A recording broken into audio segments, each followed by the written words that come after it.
राजस्थान विधानसभा का सत्र, सदन में जनहित के मुद्दों की गूंज रही। विधानसभा में उठा आरएसएस की शाखाओं में सरकारी कार्मिकों के प्रतिबंध का मामला। भाजपा विधायक संदीप शर्मा ने उठाया 295 नियम के तहत यह मामला। केंद्र की तर्ज पर राजस्थान से भी हटाया जाए ये प्रतिबंध और कहा कि आरएसएस राष्ट्रवादी संगठन देश सेवा में आगे रहता है, ऐसे संगठन पर प्रतिबंध लगाना ठीक नहीं है। फर्स्ट इंडिया ने इसको लेकर सबसे पहले खबर प्रसारित की थी। 3:30 बजे तक चलेगी विधानसभा की कार्यवाही। नए राज्यपाल की शपथ ग्रहण समारोह के चलते यह निर्णय लिया गया है। तो आज का दिन सदन में जहां जनहित के मुद्दों की गूंज रही, प्रतिबंध का मामला विधायक संदीप शर्मा की ओर से उठाया गया, तो वहीं यह निर्णय लिया गया कि 3:30 बजे तक विधानसभा की कार्रवाई चलेगी। हमारे साथ पॉलिटिकल एडिटर योगेश शर्मा जुड़े हैं अधिक जानकारी देने के लिए। योगेश जी, विधानसभा के आज के दिन की शुरुआत किस तरह से हुई और ये भी जानकारी कि अब जब कार्यक्रम होने जा रहा है नवनियुक्त राज्यपाल की शपथ का, तो फिर समय तय किया गया है कि 3:30 बजे तक की विधानसभा चलेगी, जानकारी चाहेंगे।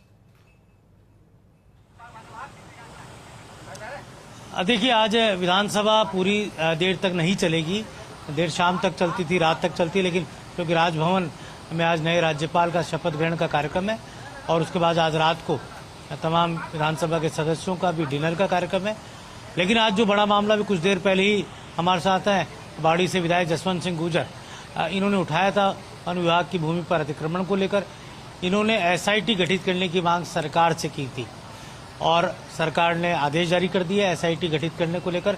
विधानसभा में मंत्री के बिश्नोई ने इस बारे में जवाब भी दे दिया। हमारे साथ है जसवंत जी, क्या पूरा मामला था जिसको लेकर आपने सदन में आज ध्यानाकर्षण प्रस्ताव लगाया था? एक्चुअल क्या है, 2022-2023 में वन विभाग में लंबे समय से कोई काम नहीं हुआ। 24 करोड़ से ज्यादा राशि आई। 5 नाके मेरे विधानसभा क्षेत्र में हैं, सोने की गुर्जा, रामसागर, गजपुरा, वन विहार और केसरबाग, यहाँ मेरा एरिया आता है। वहाँ उन 5 नाकों पे 24 करोड़ से ज्यादा राशि आई। मौके पर वहाँ टोटल 4 करोड़ से 5 करोड़ का काम हुआ है। वहाँ कोई पौधे नहीं लगे, वहाँ पीएमटी के कुछ नहीं बना, वहाँ बाउंड्री कोई नहीं बनी। जबकि बाउंड्री दर्शाई गई, पेमेंट उठाया गया, पीएमटी दर्शाई गई और उन्होंने पौधे लगाना दिखाया गया, जबकि मौके पर कुछ है नहीं। तो मैंने नियम 131 के तहत ध्यान आकर्षण सरकार का किया और मैंने बताया कि इस तरह से डीएफओ और फॉरेस्टर ने मिलके और ये मोटी रकम उठाई और मौके पर कोई काम नहीं किया। तो मैंने मांग की थी कि एसआईटी गठित करके और मौके की जांच किया है और दोषियों को दंडित किया जाए। तो मंत्री जी ने सदन में आश्वस्त किया है कि एसआईटी गठित होगी और दोषी बख्शे नहीं जाएंगे और दोषी जो है उनको निश्चित तौर पर सजा दी जाएगी, ये मेरे को आश्वस्त किया है। चलिए, और जिस तरह आज राजस्थान की विधानसभा में आज कई महत्वपूर्ण मामले उठे, सीकर के मास्टर प्लान के मुद्दे को आज प्रदेश कांग्रेस के अध्यक्ष और लक्ष्मणगढ़ के विधायक गोविंद सिंह डोटासरा ने सदन में उठाया और इस मामले पर जाबर सिंह खर्रा यूडीएच मंत्री ने जवाब भी दिया कि सीकर के मास्टर प्लान को लेकर पूरी तैयारियां हैं। तो कुल मिलाकर जनहित के कई मसले आज सदन के अंदर गूंजते हुए नजर आए और जो आरएसएस पर प्रतिबंध का कार्मिकों को लेकर जो कहा जा सकता है एक बड़ा मुद्दा है कि आरएसएस विचारधारा के कार्मिक क्या आरएसएस की शाखाओं में जा सकते हैं या उनके कार्यक्रमों में जा सकते हैं या नहीं जा सकते, इस बड़े मुद्दे को लेकर भी आज संदीप शर्मा जो कोटा से विधायक हैं भारतीय जनता पार्टी के, उन्होंने मामला सदन के अंदर उठाया। तो कहा जा सकता है कि आज शिका कई मुद्दे आज सदन में गूंजते हुए नजर आए। बहरहाल, क्योंकि पूरे मामले में आज सबसे महत्वपूर्ण ये भी है कि किस तरह से आज सदन की कार्रवाई को लेकर आज ध्यानाकर्षण प्रस्ताव भी कैलाश वर्मा ने रखा है। आमेर में जैन मंदिरों की भूमि पर जो मंदिर माफी की भूमि को अतिक्रमण से मुक्त कराने को लेकर कैलाश वर्मा ने भी आज सदन में ध्यानाकर्षण प्रस्ताव रखा है। इसके साथ ही आज जो कहा जा सकता है कि पर्ची के जरिए भी मामले उठाए गए हैं।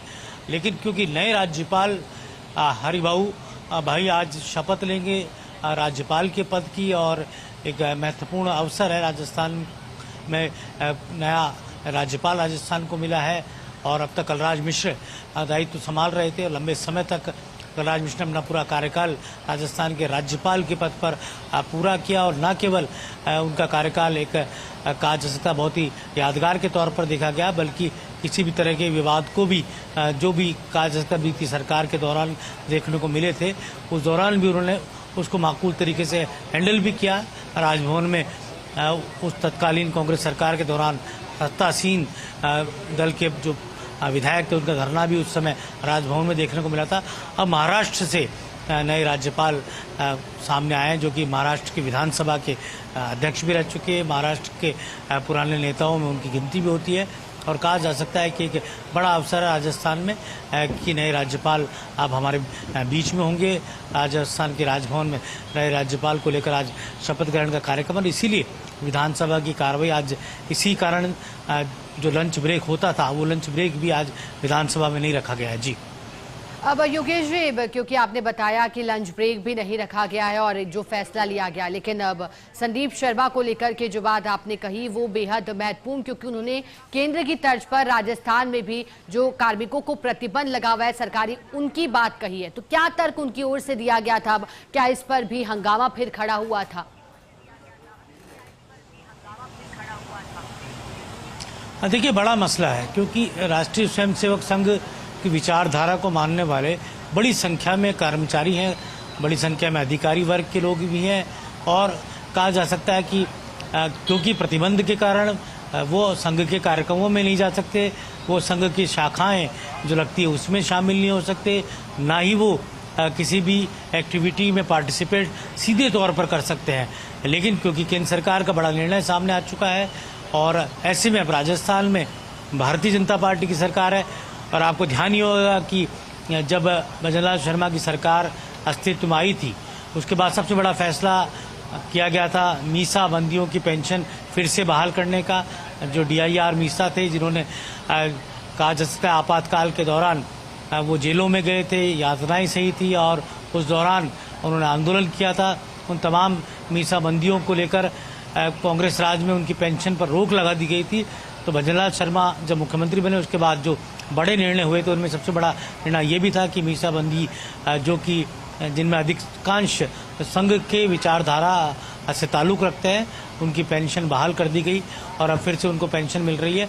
दूसरा भी ये सबसे बड़ा मुद्दा RSS के विचारधारा के कार्मिकों का RSS के कार्यक्रमों में भाग लेना और फर्स्ट इंडिया ने प्रमुखता से इस मुद्दे को उठाया, इस खबर को उठाया है और संदीप शर्मा ने आज विधानसभा में ये बात अपनी रखी है।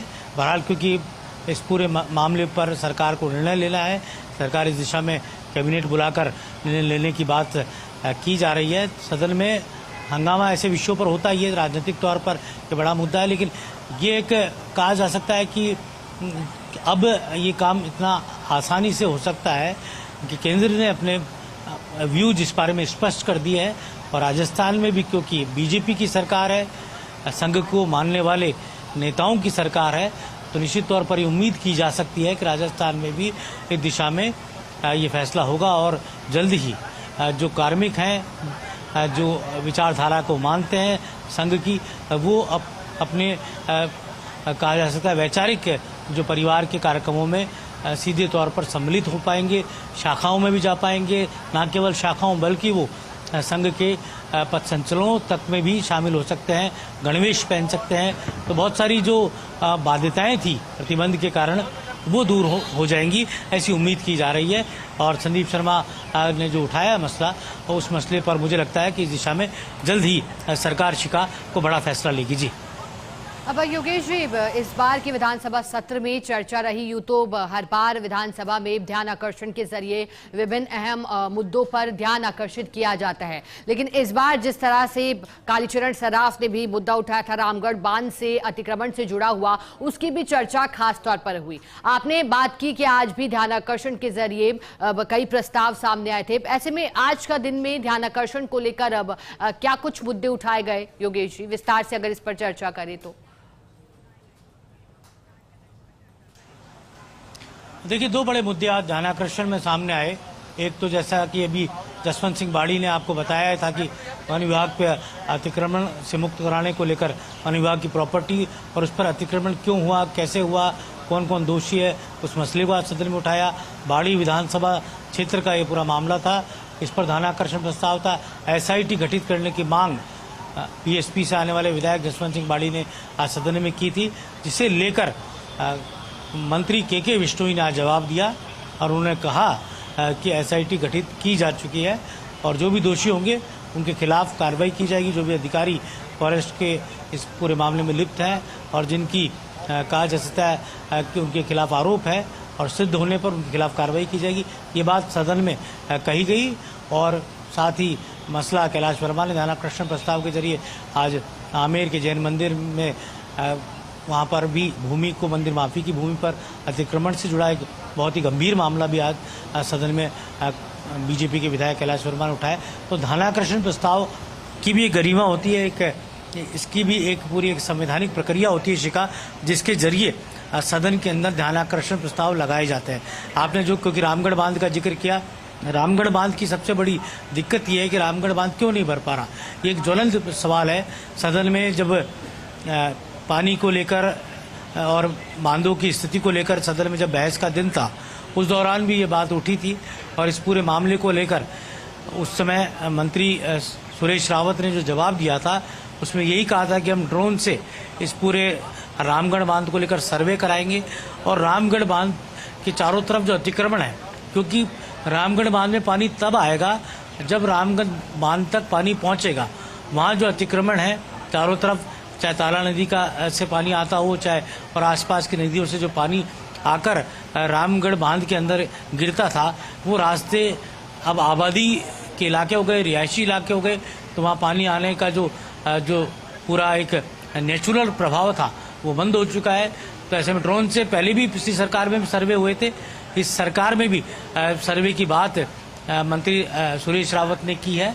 अब उस दिशा में क्या हल निकलता है, लेकिन ये ज़रूर है आज जब हम ओलंपिक खेल होते हुए देख रहे हैं तो हमें वो दिन भी याद आता है जब इंदिरा गांधी की सरकार हुआ करती थी देश में और एशियाड हुए थे, जब जो नौकायन हुई थी एशियाड में, वो नौकायन की प्रतियोगिता राजस्थान के इसी रामगढ़ बांध में हुई थी और रामगढ़ बांध को ये सौभाग्य मिला था कि यहाँ पर नौकायन की प्रतियोगिता संपन्न कराई गई थी और उस समय अंतर्राष्ट्रीय मानचित्र पर रामगढ़ बांध चर्चित हुआ था इस प्रतियोगिता के कारण।